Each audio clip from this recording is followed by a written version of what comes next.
जीवन कोचिंग संस्थान में आप सभी छात्रों का स्वागत है। और आज हम जिस टॉपिक पर चर्चा करेंगे वो है नागरिकता। सबसे पहला सवाल ये उठता है कि नागरिक कहते किसे हैं। नागरिक कहते किसे हैं, तो ये सबसे पहला सवाल ये है कि नागरिक है कौन। जब हम कोई फॉर्म अप्लाई करने जाते हैं तो वहाँ पे हमसे पूछा जाता है नागरिकता, तो हम वहाँ पे लिखते हैं भारतीय या इंडियन। अब बात आती है नागरिकता की, तो नागरिक कहते किसे हैं, यानी नागरिक वह व्यक्ति जो किसी देश की प्रशासनिक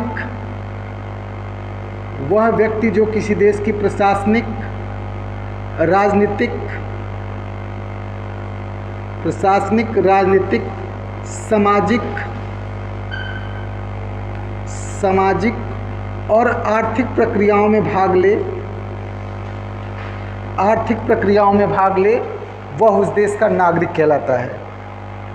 नागरिकता हमारा टॉपिक है और सबसे पहली बात हम ये समझ रहे हैं कि नागरिक कहते किसे हैं। नागरिक का अर्थ होता है वह व्यक्ति जो किसी देश की प्रशासनिक, राजनीतिक, सामाजिक व आर्थिक प्रक्रियाओं में भाग ले वह उस देश का नागरिक कहलाता है। अब बात भारत की आती है तो हम इस बात पे चर्चा करते हैं, यानी वह व्यक्ति जो देश की प्रशासनिक, सामाजिक, राजनीतिक और आर्थिक प्रक्रियाओं में भाग ले वह उस देश का नागरिक होता है। अब नागरिकता का प्रावधान, अब नागरिकता किस प्रकार की है भारत में, तो हम कहते हैं कि भारत में एकल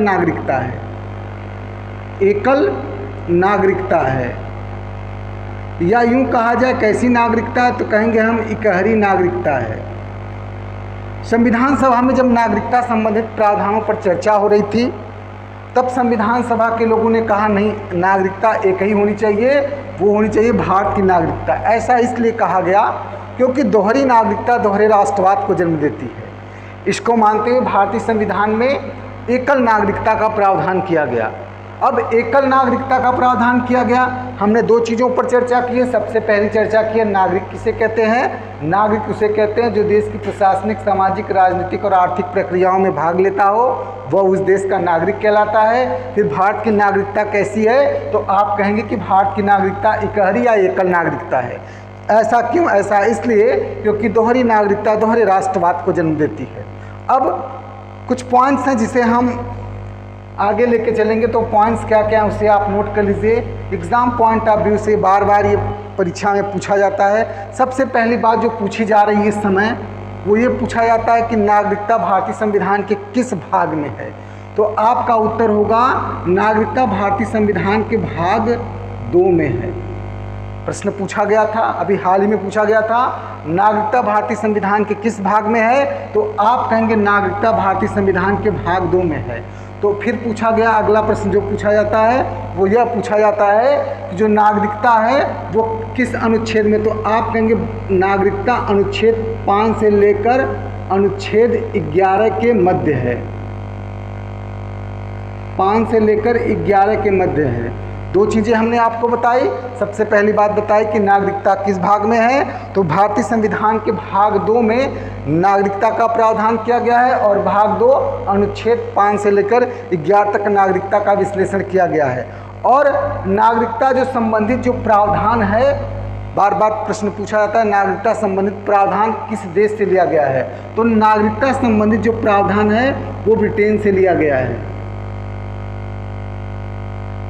नागरिकता संबंधित प्रावधान ब्रिटेन से लिया गया है। और जब संविधान को अंगीकृत किया गया, आत्मर्पित किया गया, यानी 26 नवंबर 1949 को जब संविधान आत्मर्पित किया गया, निर्मित किया गया, उसी समय नागरिकता संबंधित प्रावधान को लागू कर दिया गया। जब राष्ट्रीय महत्व के 15 अनुच्छेद लागू हुए थे तब नागरिकता को ही लागू कर दिया गया था। अब बात आती है, अभी 1 साल 2 साल पहले एक बड़ा व्यापक विरोध हुआ था नागरिकता को लेकर। CAA क्या है, CAB क्या, उस पर हम चर्चा करेंगे। लेकिन सबसे पहली बात हम देख लें, और ये प्रावधान जो नागरिकता संबंधित प्रावधान है ये कहाँ से लिया गया था, तो आप कहेंगे ब्रिटेन के संविधान से लिया गया था। फिर अब नागरिकता संबंधित अधिनियम, क्योंकि बार बार CAA और CAB इसको लेकर 1 साल 1.5 साल पहले व्यापक विरोध हुआ था। इसका अर्थ होता है सिटीजनशिप अमेंडमेंट एक्ट और इसका अर्थ है सिटीजनशिप अमेंडमेंट बिल। इसको लेकर नागरिकता संशोधन अधिनियम ये होता है। तो प्रश्न एक बार पूछा था भी कि प्रथम नागरिकता संशोधन अधिनियम कब बना था, तो आप कहेंगे प्रथम नागरिकता संशोधन अधिनियम 1955 में बना था। फिर सवाल पूछा जाता है अब तक नागरिकता संबंधित प्रावधानों में कितनी बार संशोधन हुआ है, तो आप कहेंगे कि अब तक नागरिकता संबंधित प्रावधानों में कुल 6 बार संशोधन हुआ है, जिसमें सबसे पहला 1986 में हुआ था, फिर 1992 में हुआ था, फिर 2003 में हुआ था, फिर 2005 में हुआ था और 2005 के बाद सीधे 2015 में हुआ था और 2015 के बाद 2019 में हुआ था। हमने आपको नागरिकता पढ़ाया। सबसे पहली बात हमने आपको बताई कि नागरिक कहते किसे हैं, तो नागरिक कहने का मतलब होता है वह व्यक्ति जो किसी देश की प्रशासनिक, राजनीतिक, सामाजिक व आर्थिक प्रक्रियाओं में भाग लेता है, वह उस देश का नागरिक कहलाता है। और फिर हमने आपको बताया कि बार बार प्रश्न पूछा जा रहा है कि नागरिकता संबंधित जो प्रावधान है वो भारतीय संविधान के भाग 2 में अनुच्छेद 5 से लेकर 11 के मध्य है। फिर आपसे पूछा जाता है कि नागरिकता संबंधित प्रावधान कहाँ से लिया गया है, तो नागरिकता संबंधित जो प्रावधान है वो ब्रिटेन के संविधान से लिया गया है। भारत की नागरिकता कैसी है, तो आप कहेंगे कि भारत की नागरिकता एकल नागरिकता या एकहरी नागरिकता है, क्योंकि जब संविधान सभा में चर्चा हो रही थी नागरिकता के प्रावधान को लेकर, तब कहा गया था कि दोहरी नागरिकता दोहरे राष्ट्रवाद को जन्म देगी। और ये नागरिकता संबंधित प्रावधान 26 नवंबर 1949 को लागू किया गया था। अभी जो विरोध हो रहा था CAA को लेकर, वो नागरिकता संशोधन अधिनियम था, यानी नागरिकता संबंधित प्रावधान में अब तक कुल 6 बार संशोधन हुए हैं। पहला हुआ था 86 में, फिर 92, 2003, 5, 15 और 19 में। अब हम एक एक आर्टिकल्स पे आते हैं, एक एक अनुच्छेद पे आते हैं, एक एक अनुच्छेद पर हम चर्चा करते हुए आपको आगे लेके चलते हैं। तो सबसे पहले हमने आपको जो बताया कि नागरिकता किस अनुच्छेद से, कहाँ से लेकर कहाँ तक है, तो आप कहेंगे नागरिकता अनुच्छेद 5 से लेकर 11 तक है। तो 5 हम पढ़ते हैं, पहले सबसे पहले पढ़ते हैं अनुच्छेद 5, आर्टिकल 5। ये क्या कहता है? कहता है कि अधिवास के आधार पर नागरिकता, मतलब अधिवास के आधार पर, अधिवास के आधार पर नागरिकता। अब ये क्या कह रहा है? भारतीय संविधान में हमने आपको पहले भी बताया कि भारतीय संविधान में जो नागरिकता का प्रावधान है अनुच्छेद 5 से लेकर 11 के मध्य में है, जिसमें अनुच्छेद 5 क्या कह रहा है कि अधिवास के आधार पर नागरिकता। ये क्या होता है? भारतीय संविधान का अनुच्छेद 5 कहता है कि संविधान लागू होने पर निम्न शर्तों को पालन करने वाला भारत का नागरिक होगा। भारतीय संविधान लागू होने पर निम्न शर्तों को पालन करने वाला भारत का नागरिक होगा। अब वो शर्तें क्या थी? वो शर्तें ये थी कि वह व्यक्ति जो भारतीय राज्य क्षेत्र में जन्मा हो, या उसके माता पिता, या संविधान लागू होने से 5 वर्ष पहले आ चुके हों, वो भारत के नागरिक होंगे। मतलब अधिवास के आधार पर नागरिकता संबंधित जो प्रावधान है उसमें यही व्यवस्था की गई है कि निम्न शर्तों का पालन करने वाला व्यक्ति भारत का नागरिक होगा। अब वो शर्तें क्या थी? वो शर्तें ये थी कि उसका खुद का जन्म भारत में हुआ हो, उसके माता पिता में से कोई एक भारतीय हो, या फिर संविधान कब लागू हुआ था? आप कहेंगे संविधान 26 जनवरी 1950 को लागू हुआ था। तो उसमें एक और प्रोविज़न किया गया है। वो प्रोविज़न ये किया गया है कि संविधान लागू होने मतलब 26 जनवरी 1950 से 5 वर्ष पूर्व वह भारत आके रह रहा हो, तो ऐसे व्यक्ति को अधिवास के आधार पर भारत की नागरिकता दी जा सकती है। तो अब अधिवास के आधार पर नागरिकता आपको समझ में आई। इसमें यही कहा गया था कि निम्न शर्तों का पालन करने वाला व्यक्ति भारत का नागरिक होगा। वो शर्तें क्या थी? वो शर्तें यही थी कि उसका जन्म भारत में हुआ हो, उसके माता पिता में से कोई एक भारत में जन्मा हो, या फिर संविधान लागू होने के 5 वर्ष पहले से उसके माता पिता भारत में आके रह रहे हों। अब हम चर्चा करते हैं अनुच्छेद 6 की। अब अनुच्छेद 6 क्या कहता है उसे आप बहुत ध्यान से सुनिएगा, बस एक डेट याद रखिएगा, उसके बाद आपको कोई दिक्कत नहीं होगी।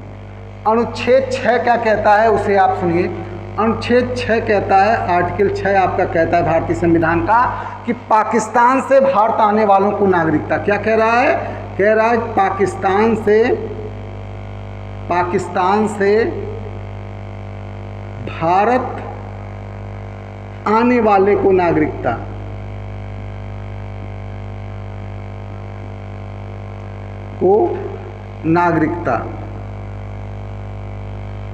आप कहेंगे ये कौन सा टॉपिक है, पाकिस्तान से भारत आने वालों को नागरिकता।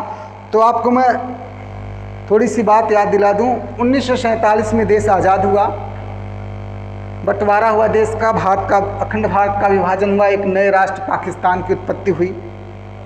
अब उसमें क्या शर्तें रखी गई थी किन लोगों को, तो कुछ लोग भारत से पाकिस्तान भी गए, कुछ लोग पाकिस्तान से भारत भी आए, तो उसमें क्या शर्तें रखी गई थी, किन्हें हम भारत का नागरिक कहेंगे। तो एक डेट डिसाइड की गई, वो डेट डिसाइड क्या की गई थी कि 19 जुलाई 1948, क्या डेट डिसाइड की गई, 19 जुलाई 1948 से पहले, मतलब इस डेट के पहले जो लोग भारत आ गए वह स्वतः भारत के नागरिक होंगे। मतलब इस डेट से पहले जो लोग भारत स्वतः आ गए वह स्वतः भारत के नागरिक होंगे, लेकिन जो इस डेट से लगाकर 26 जनवरी 1950 के मध्य आए, उन्हें रजिस्ट्रेशन या पंजीकरण के माध्यम से नागरिकता लेनी होगी। क्या कहा गया, अनुच्छेद, एक डेट डिसाइड की गई, वो डेट क्या डिसाइड की गई, वो डेट ये डिसाइड की गई कि अनुच्छेद 6 में क्या कहा गया कि पाकिस्तान से भारत आने वालों को नागरिकता, जब पाकिस्तान से भारत आने वालों को नागरिकता दी गई तो उसमें एक डेट डिसाइड की गई। डेट क्या डिसाइड की गई कि 19 जुलाई 1948 ये डेट डिसाइड की गई, और ये कहा गया इस प्रावधान में कि इस डेट से पहले, मतलब 19 जुलाई 1948 से पहले, जैसे 1947 में हमारा देश आज़ाद हुआ, बंटवारा हुआ तो बहुत से लोग भारतीय पाकिस्तान चले गए, फिर वहाँ उन्हें अच्छा नहीं लगा तो वो वापस फिर हिंदुस्तान आए। तो इस डेट से पहले जो लोग पाकिस्तान गए हुए थे वो भारत आ गए, वो तो स्वतः भारत के नागरिक होंगे, लेकिन जो लोग इस डेट से लगाकर संविधान लागू होने तक 26 जनवरी 1950 के मध्य आए, वो पंजीकरण के माध्यम से भारत के नागरिक होंगे। ये था आपका अनुच्छेद 6। हमने 2 अनुच्छेद आपको बताया, पहला 5 बताया, फिर 6 बताया। 5 में हमने आपको ये बताया था, वो क्या बताया था, वो ये बताया था कि अधिवास के आधार पर नागरिकता, जहाँ पे आपको ये बताया गया कुछ शर्तें रखी गई, माता पिता या खुद का जन्म हुआ हो या संविधान लागू होने के 5 वर्ष से पहले से वो भारत में रह रहा हो।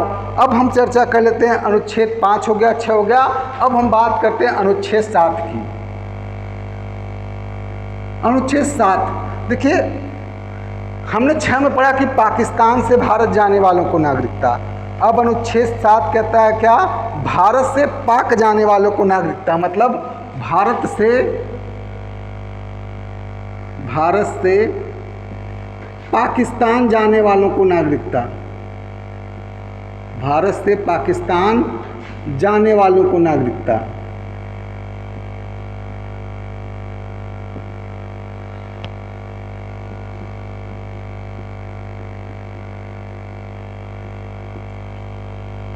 ये भी आप देख लीजिए, पहला क्या अनुच्छेद 6 कहता है पाकिस्तान से भारत जाने वालों को नागरिकता, फिर अनुच्छेद 7 कहता है भारत से पाकिस्तान जाने वालों को नागरिकता है। इसमें क्या किया गया, जैसे वही बात थी कि जब देश का विभाजन हुआ 1947 में, तो बहुत से ऐसे लोग थे जो भारत से पाकिस्तान चले गए, उन्हें वहाँ अच्छा नहीं लगा तो वो वापस चले आए, तो इस आधार पर नागरिकता दी गई थी। अब यहाँ कहते हैं भारत से पाकिस्तान जाने वालों को नागरिकता, तो इसमें क्या कहा गया, इसमें भी डेट डिसाइड की गई, कहा गया कि 1 मार्च 1947 ये डेट डिसाइड की गई। डेट क्या थी, 1 मार्च 1947 से जो लोग भारत से पाकिस्तान चले गए, क्या कहा गया कि 1 मार्च 1947 से जो लोग भारत से पाकिस्तान चले गए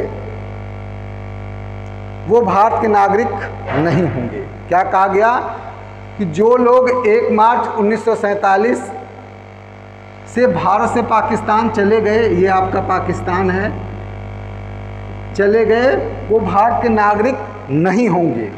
फिर क्या कहा गया, लेकिन भाई पाकिस्तान गए तो ये भी हो सकता है कि उनको वहाँ अच्छा ना लगे। जब अच्छा ना लगे तो वो क्या कर सकते हैं, अच्छा ना लगेगा तो वापस हिंदुस्तान आएंगे। तो फिर वही डेट डिसाइड की गई कि जो 19 जुलाई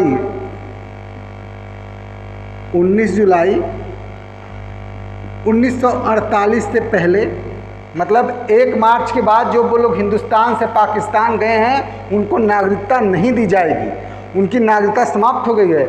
लेकिन बात यह है कि जो लोग इस डेट के पहले आ गए, यानी 19 जुलाई 1948 से पहले भारत आ गए, वह स्वतः भारत के नागरिक होंगे। लेकिन उसके बाद जो लोग 26 जनवरी 1950 के मध्य आए, 26 जनवरी 1950 के मध्य आए, उन्हें किस माध्यम से, तो आप कहेंगे पंजीकरण या रजिस्ट्रेशन के माध्यम से नागरिकता लेनी होगी। कहने का मतलब आपको अनुच्छेद 6 बताया गया, पाकिस्तान से भारत जाने वालों को नागरिकता कैसे दी जाएगी। अनुच्छेद 7 आपको बताया गया, भारत से पाकिस्तान जाने वालों को नागरिकता। इसमें क्या आपको बताया गया, इसमें आपको यही बताया गया कि एक डेट डिसाइड की गई। डेट डिसाइड क्या गई कि 1 मार्च 1947।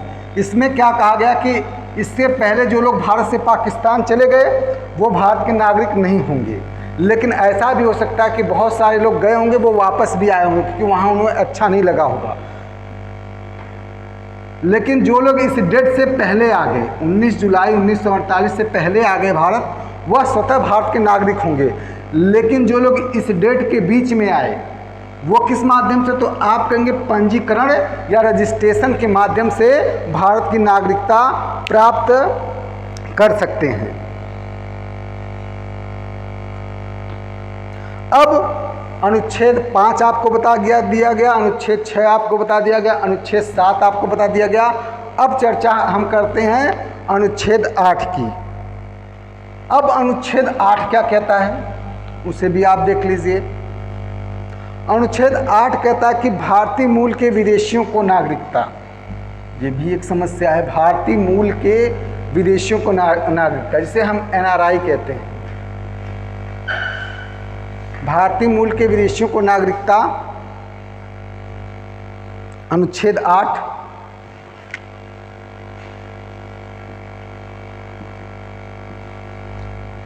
अनुच्छेद 8 कहता है कि भारतीय मूल के विदेशियों को नागरिकता, भारतीय मूल के विदेशियों को नागरिकता।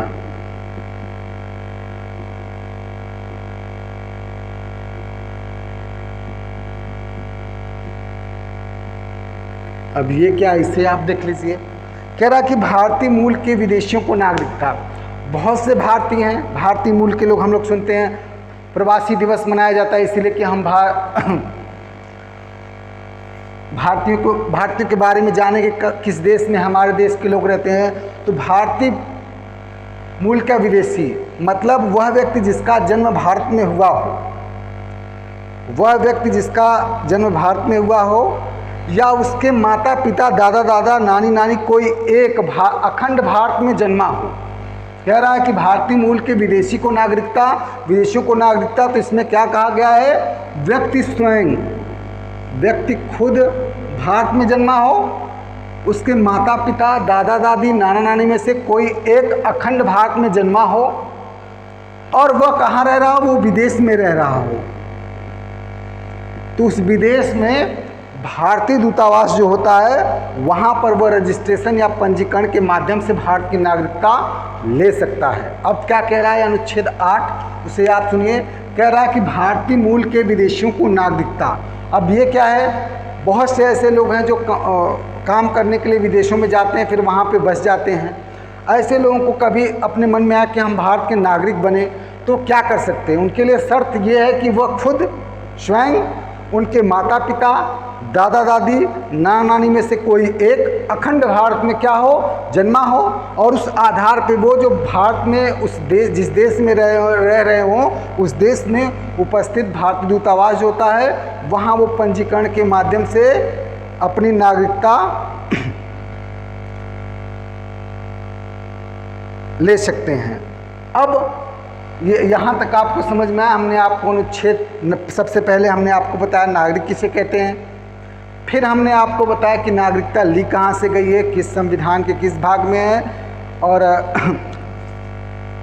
भारत से पाकिस्तान, पाकिस्तान से भारत आने वालों को नागरिकता, फिर भारतीय मूल के विदेशियों को नागरिकता। अब हम चलते हैं अनुच्छेद 9 की तरफ, वो क्या कहता है। अब यहाँ से आपको सीधे सीधे देख लेना है।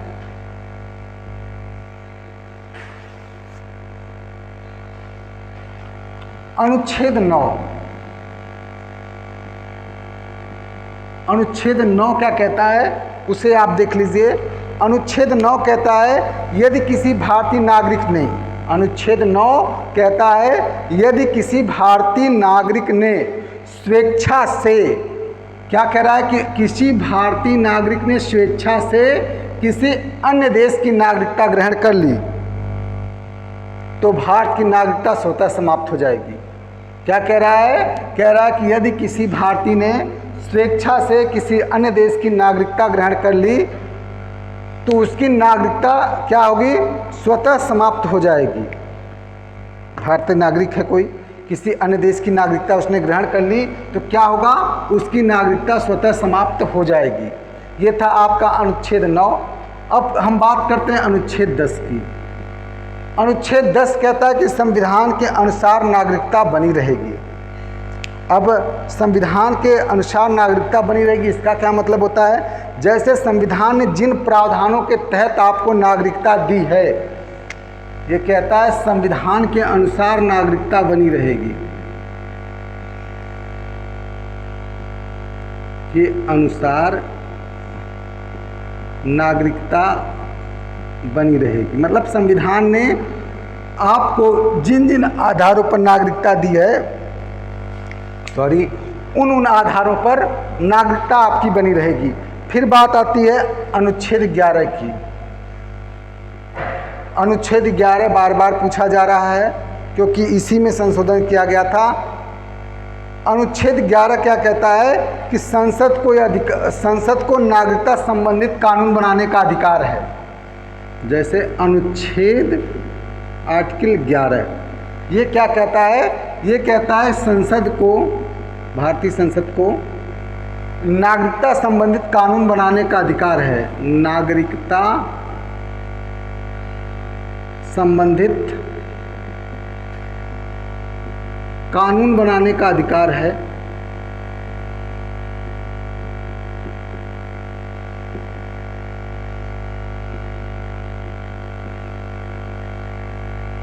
भाई भारतीय संसद आपको आगे पढ़ाया जाएगा, लोकसभा, राज्यसभा और राष्ट्रपति से मिलकर बनती है, तो सबसे बड़ा विधायी अंग है और संसद को नागरिकता संबंधित कानून बनाने का अधिकार प्राप्त है। और भारतीय संसद ने, इसको नोट में आप लिखिएगा, भारतीय संसद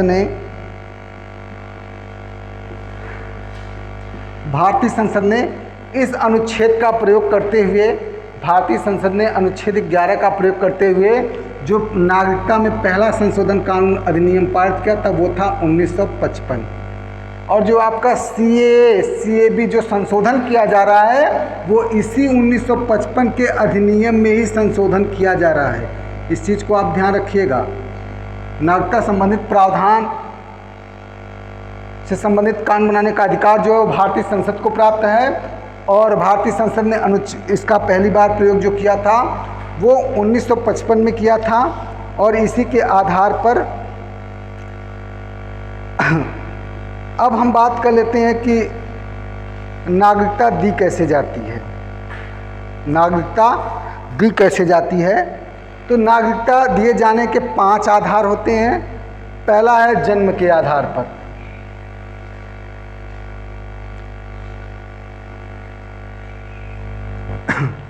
नागरिकता देने के आधारों की अगर हम बात करें तो जो पहला नागरिकता दिए जाने के आधार,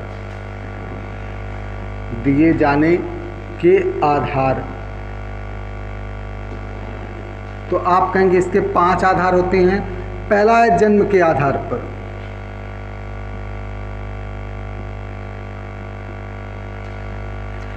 अब जन्म के आधार पर क्या होता है उसे आप समझिए, और इसको लेकर विवाद क्यों हुआ उसे आप समझिए। पहले कहा गया कि 26 जनवरी 1950 के बाद भारत में जन्म लेने वाला हर व्यक्ति भारत का नागरिक होगा।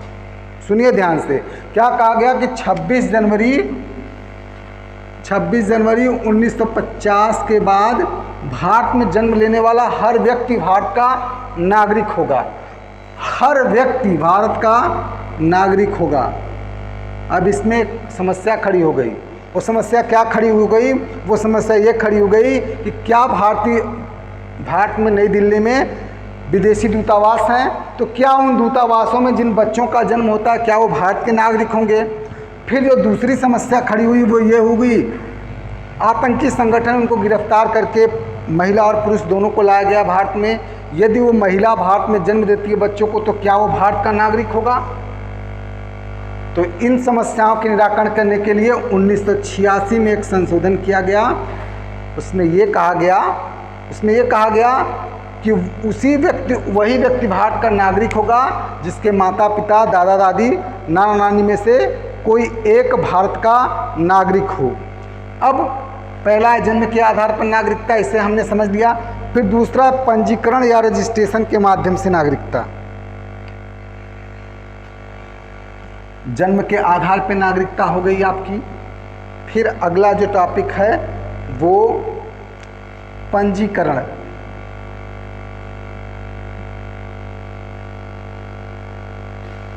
पंजीकरण के आधार पर नागरिकता।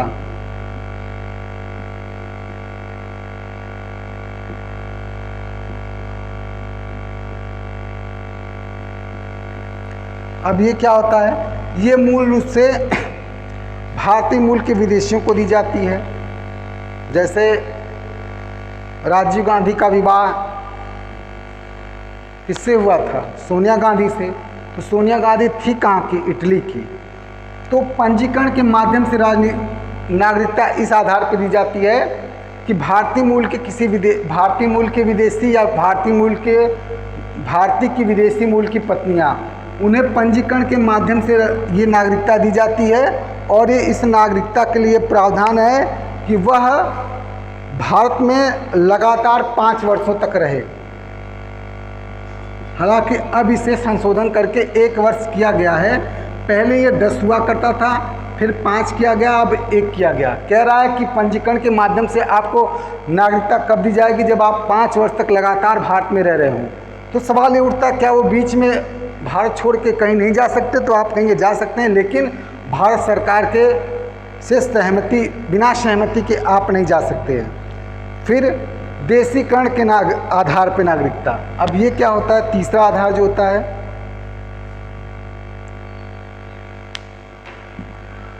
पंजीकरण हो गया आपका, जन्म के आधार पर हो गया। फिर एक है देशीकरण के आधार पर।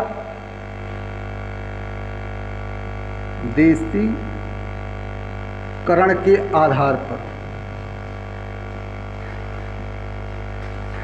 आधार पर नागरिकता।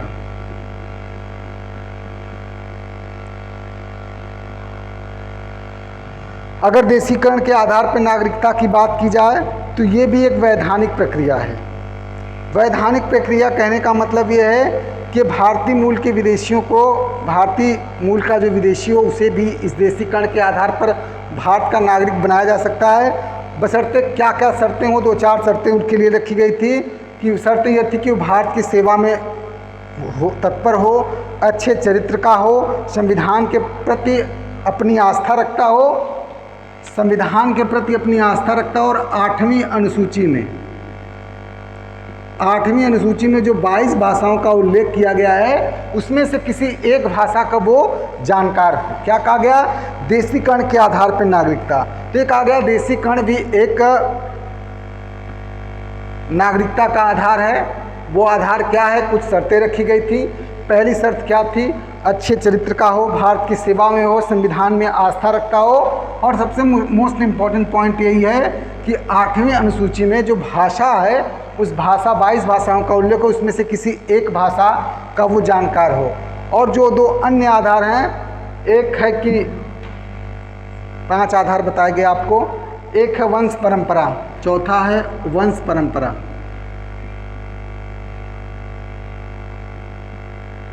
पांचवा आधार क्या है? पांचवा आधार ये है अर्जित भूखंड के आधार पर। अर्जित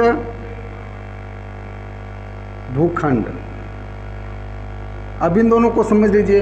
जैसे हम भारत के नागरिक हैं तो हमारी आने वाली पीढ़ियां भी भारत की नागरिक होंगी। ये हो गया आपका वंश परंपरा के आधार पर नागरिकता। अब लास्ट है अर्जित भूखंड। जैसे हमारा किसी अभी 2015 में एक संशोधन हुआ था, भारत और बांग्लादेश के मध्य एक समझौता हुआ था, जिसे हम 2.5 बीघा समझौता भी कहते हैं, या 2.5 बीघा पास भी कहते हैं, गलियारा भी कहते हैं। उसमें क्या हुआ था? उसमें ये हुआ था कि 111 गांव भारत के बांग्लादेश को दिए गए थे और 55 गांव बांग्लादेश के भारत ने अपने क्षेत्रों में लिया था। या फिर युद्ध भूमि में कोई हमने किसी देश को हरा दिया, उसके कुछ भूभाग पे कब्जा कर लिया, उसके जिन भूभागों पर कब्जा किया तो वो हो गया अर्जित भूखंड। और उस अर्जित भूखंड में रहने वाला जो भी व्यक्ति होगा वो क्या होगा? वो भारत का नागरिक होगा। अब लास्ट टॉपिक इसका है नागरिकता समाप्त कैसे होती है। तो नागरिकता समाप्त होने के 2-3 आधार बताए गए हैं, उसे आप सुन लीजिए, फिर ये आपका टॉपिक समाप्त हो जाएगा। नागरिकता समाप्त होने का जो पॉइंट बताया गया है उसे आप सुनिए। जो पहला आधार है, नागरिकता समाप्त कैसे होगी।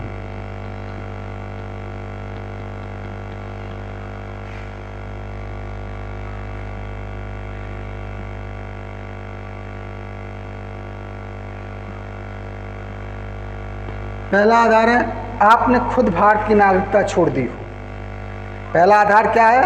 आपने स्वतः त्याग दिया हो भारत की नागरिकता, तो आपकी नागरिकता समाप्त होगी। दूसरा आधार क्या बताया गया? दूसरा आधार ये बताया गया आपने किसी अन्य देश की नागरिकता ले ली, किसी अन्य देश की नागरिकता ले ली, तो स्वतः आपकी नागरिकता क्या होगी? वो समाप्त हो जाएगी। तीसरा आधार आपको क्या बताया गया? वो ये बताया गया कि भारत सरकार ने आपकी नागरिकता छीन ली हो। भारत सरकार ने क्या किया हो? आपकी नागरिकता छीन ली हो। ये आधार कब बनता है? ये आधार तब बनता है जब आपने गलत तरीके से तथ्यों को छुपाकर धूर्त तरीके से भारत की नागरिकता को ग्रहण किया हो, तो भारतीय संसद या भारतीय संसद को यह अधिकार है कि वो आपके नागरिकता संबंधित प्रावधान को समाप्त करके आपकी नागरिकता को पूरी तरीके से समाप्त कर दे। कहने का मतलब, यदि आपकी नागरिकता समाप्त हो गई तो आप देश की किसी भी व्यवस्था में भाग नहीं ले सकते हैं। ये आपका नागरिकता संबंधित प्रावधान था, ये उसके सारे प्रोविज़न थे। एक बार हम आपको फिर से रिवीजन करवा दे रहे हैं, उसे आप ध्यान से सुन लीजिए 5 मिनट में। सबसे पहली बात आपको बताई गई कि नागरिकता क्या है या नागरिकता कहते किसे हैं। तो हमने आपसे बताया नागरिक वह व्यक्ति है जो उस देश की सामाजिक, राजनीतिक, प्रशासनिक और आर्थिक प्रक्रियाओं में भाग लेता हो, वह उस देश का नागरिक कहलाता है। कौन सा व्यक्ति? जो व्यक्ति उस देश की सामाजिक, राजनीतिक, आर्थिक व सामाजिक प्रक्रियाओं में भाग लेता हो, वह उस देश का नागरिक कहलाता है। नागरिकता संबंधित प्रावधान ब्रिटेन के संविधान से लिया गया। फिर आपको बताया गया भारत की नागरिकता कैसी है। आप कहेंगे भारत की नागरिकता एकल नागरिकता या एकहरी नागरिकता है, क्योंकि दोहरी नागरिकता दोहरे राष्ट्रवाद को जन्म देती है। फिर आपको बताया गया नागरिकता संबंधित जो प्रावधान है वो भारतीय संविधान के भाग 2 में अनुच्छेद 5 से लगाकर 11 तक है। फिर आपको बताया गया नागरिकता संबंधित प्रावधान 26 नवंबर 1949 को ही लागू कर दिया गया था। फिर आपको बताया गया नागरिकता संबंधित नागरिकता में संशोधन करने का अधिकार भारतीय संसद को है, और अब तक कुल 6 बार संशोधन हुए हैं। जो हमने आपको बताया 86, 92, 2003, 5, 15 और 19। फिर उसके बाद अब हमने आपसे एक एक आर्टिकल्स पे चर्चा की। 15 पर हमने आपसे चर्चा की अनुच्छेद 5 पर, अधिवास के आधार पर नागरिकता। अधिवास के आधार पर नागरिकता का मतलब होता है कि भारतीय संविधान के निम्न शर्तों को पालन करने वाला व्यक्ति भारत का नागरिक होगा, यानी जिसका स्वयं का जन्म, उसके माता पिता या संविधान लागू होने के 5 वर्ष पहले से भारत में रह रहे हैं, वो भारत के नागरिक होंगे। फिर अनुच्छेद 6 पे आपसे चर्चा हुई, पाकिस्तान से भारत आने वालों को नागरिकता। इसमें आपको ये बताया गया कि डेट डिसाइड की गई थी 19 जुलाई 1948 से पहले जो लोग भारत से पाकिस्तान आ गए थे उन्हें स्वतः नागरिकता दी गई, लेकिन जो लोग 26 जनवरी 1950 के मध्य आए उन्हें पंजीकरण के माध्यम से नागरिकता दी गई। फिर अनुच्छेद 7 आपको बताया गया। अनुच्छेद 7 में आपको ये बताया गया कि भारत से पाकिस्तान जाने वालों को नागरिकता, इसमें एक डेट डिसाइड की गई, वो डेट थी 1 मार्च। 1 मार्च के बाद जो लोग भारत से पाकिस्तान गए हैं वो भारत के नागरिक नहीं होंगे, लेकिन जो लोग 19 जुलाई 1948 से पहले भारत आ गए हैं वह स्वतः भारत के नागरिक होंगे। फिर आपको बताया गया अनुच्छेद 8 भारतीय मूल के विदेशियों को नागरिकता। इसमें कहा गया कि यदि व्यक्ति स्वयं या उसके माता पिता, दादा दादी, नाना नानी में से कोई एक अखंड भारत में जन्मा हो और वह किसी अन्य देश में रह रहा हो, माता पिता, नाना नानी या स्वयं में से कोई एक व्यक्ति जन्मा हो और वह विदेश में रह रहा हो, तो वह उस विदेश में उपस्थित भारतीय दूतावास में पंजीकरण या रजिस्ट्रेशन के माध्यम से अपनी नागरिकता ले सकता है। फिर अनुच्छेद 9 आपको बताया गया।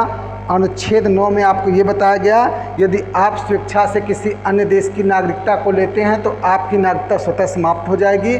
फिर अनुच्छेद 10 आपको बताया गया संविधान के अनुसार नागरिकता बनी रहेगी।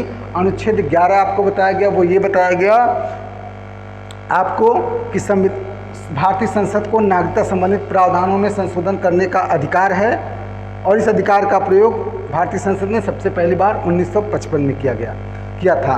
फिर आपको बताया गया नागरिकता के आधार क्या हैं। तो नागरिकता 5 आधारों पर दी जाती है।